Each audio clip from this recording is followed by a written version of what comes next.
Assalamualaikum warahmatullahi wabarakatuh. Salam dan bahagia ibu bapak guru hebat. Berjumpa kembali dengan saya Tira Widianti, calon guru penggerak angkatan 7 dari SD Negeri Tegal Kalong, Kabupaten Sumedang. Pada kesempatan kali ini saya akan memaparkan mengenai koneksi antar materi, kesimpulan dan refleksi modul 1.1.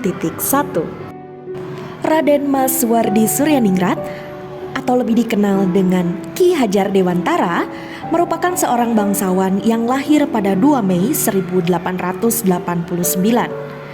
Beliau adalah seorang tokoh pendidikan yang hari lahirnya diperingati sebagai Hari Pendidikan Nasional hingga kini. Karena jasanya di bidang pendidikan, salah satunya adalah dengan mendirikan Taman Siswa. Ki Hajar Dewantara mencetuskan sebuah pemikiran mengenai pendidikan.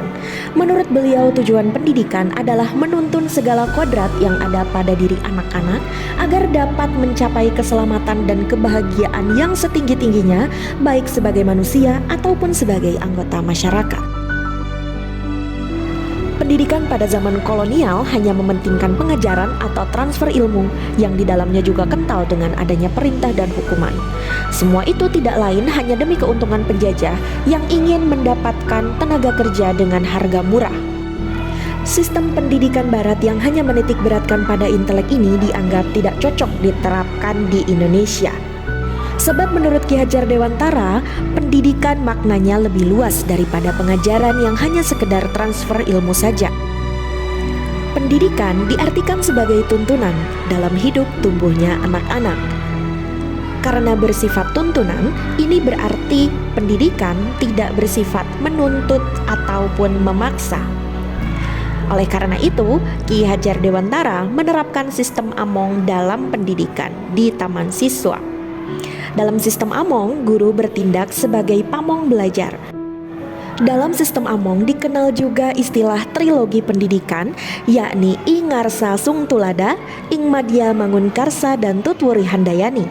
Guru menggunakan trilogi pendidikan ini untuk menempatkan dirinya dalam menuntut anak.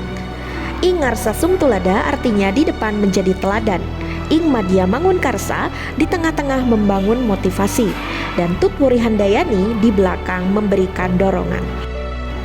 Porsi Tutwuri Handayani atau di belakang memberikan dorongan seharusnya lebih banyak karena siswa adalah subjek belajar, bukan objek belajar. Artinya, pembelajaran yang dilangsungkan tentu harus berpusat kepada siswa. Pada proses menuntun, tentu saja pendidik harus memperhatikan segala kodrat yang ada pada anak-anak. Kodrat yang dimaksud adalah kodrat alam dan kodrat zaman. Kodrat alam merupakan potensi bawaan serta kebudayaan tempat anak-anak hidup dan tumbuh. Tidak seperti teori tabula rasa yang mengatakan bahwa anak merupakan kertas kosong. Menurut Ki Hajar Dewantara, anak memiliki kodrat atau potensi sejak ia dilahirkan. Hanya saja potensi tersebut sifatnya masih samar-samar sehingga harus ditebalkan lakunya melalui proses pendidikan. Kodrat berikutnya adalah kodrat anak untuk merdeka. Dikatakan merdeka apabila mereka bebas secara lahir serta mandiri secara batin. Manusia yang merdeka akan melahirkan manusia yang berbudaya. Bermain adalah dunia anak-anak. Kodrat anak memang bermain. Permainan tidak dapat dipisahkan dari pembelajaran. Maka dari itu, di Taman Siswa, Ki Hajar Dewantara menerapkan metode yang menjadikan permainan sebagai kultur atau kodrat irodatnya. Inilah yang disebut sebagai metode Among Siswa. Selain kodrat alam, yang perlu diperhatikan oleh pendidik dalam proses menuntun adalah kodrat zaman. Anak hidup dan tumbuh di abad 21 yang penuh perubahan. Sehingga pendidik harus menghindari mendidik dengan cara yang lama. Pendidik tidak boleh anti teknologi. Jangan juga pendidik tidak mau belajar dan mengupgrade skill. Tentu kita akan tertinggal apabila tidak mengikuti perkembangan zaman. Dalam menghadapi perubahan ini, pendidik harus menggunakan asas trikon. Yang pertama, kontinuitas, artinya berkesinambungan, maju ke depan tetapi tidak melupakan akar budaya. Yang kedua adalah konvergensi. Pendidikan tujuannya memanusiakan manusia dan memperkuat rasa kemanusiaan. Yang berikutnya adalah konvergensi, yakni menghargai adanya keberagaman, tetap terbuka terhadap segala kemungkinan. Hal-hal yang diperhatikan tadi tentunya adalah demi menciptakan pendidikan yang berpihak kepada murid. Maksud dari pendidikan yang berpihak kepada murid, yang pertama, pendidik memandang anak dengan rasa hormat. Yang kedua, pendidik memperhatikan kebutuhan anak berdasar kodrat alam dan kodrat zamannya. Yang ketiga, memandang anak sebagai subjek belajar, bukan sebagai objek belajar.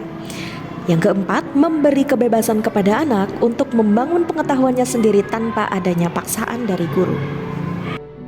Dengan demikian, apabila proses menuntun telah dilaksanakan dengan mempertimbangkan kodrat alam, kodrat zaman, menggunakan trilogi pendidikan secara tepat, serta melaksanakan pendidikan yang berpihak kepada murid, maka akan dapat diantarkan dengan selamat dan bahagia peserta didik itu menjadi individu dan anggota masyarakat yang merdeka serta berbudi pekerti. Yang pada akhirnya, masyarakat yang merdeka dan berbudi pekerti ini akan menciptakan manusia-manusia bijaksana yang menciptakan kebudayaan yang lebih baik. Sebelum mempelajari modul 1.1, saya selalu menjadikan ketuntasan materi sebagai orientasi, sehingga saya berprinsip bahwa mengajar sebanyak-banyaknya dalam tempo yang sesingkat-singkatnya. Saya tidak terlalu peduli juga apakah siswa paham atau tidak. Yang penting saya sudah menyampaikan materinya. Yang kedua, saya beranggapan bahwa membelajarkan siswa itu harus sesuai dengan keinginan saya sebagai guru. Dan yang ketiga, saya masih menerapkan sistem perintah, reward, dan punishment.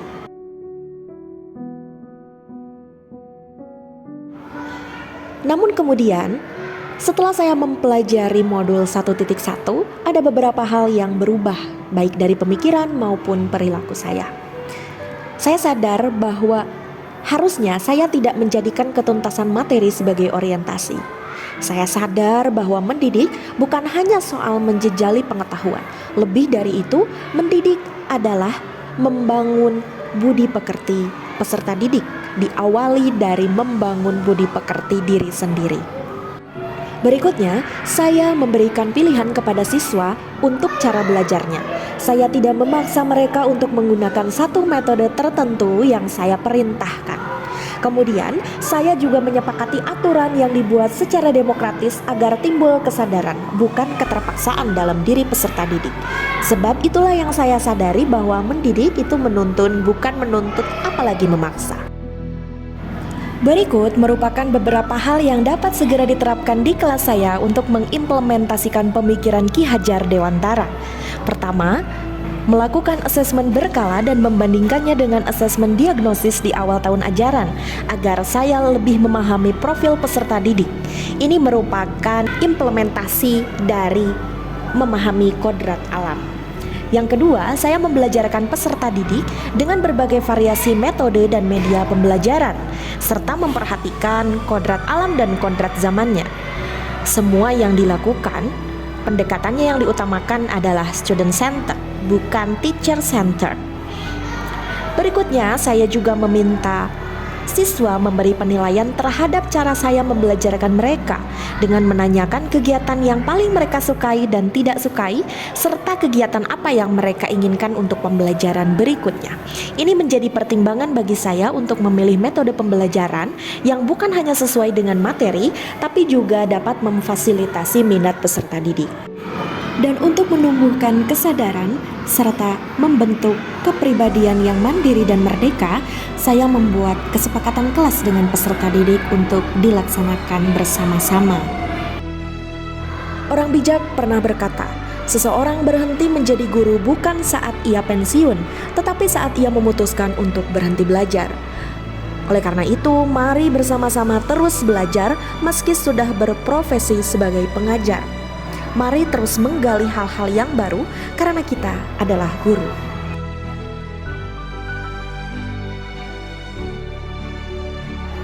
Terima kasih sudah menyimak sampai akhir. Semoga apa yang saya sampaikan kali ini dapat membawa manfaat untuk kita semua. Sampai jumpa lagi. Salam dan bahagia. Assalamualaikum warahmatullahi wabarakatuh.